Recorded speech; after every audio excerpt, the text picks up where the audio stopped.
Is your Cadillac CT4 failing to connect to Apple CarPlay, leaving you stuck without your navigation or music?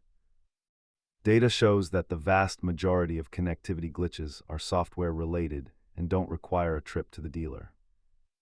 Let's walk through the diagnostic steps to get your system back online. Start by ruling out the basics like faulty cables or corrupted cached pairing data in your phone settings. Sometimes the issue lies on the phone side, specifically if Siri is disabled or your iOS version is outdated.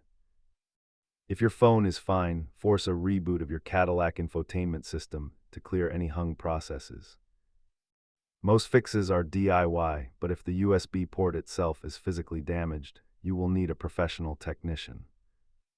Comparing costs, you can see that most solutions are either free or very affordable compared to hardware repairs.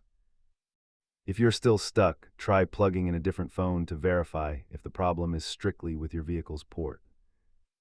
Keep a basic kit handy, including compressed air to clean out any lint that might be preventing a solid connection.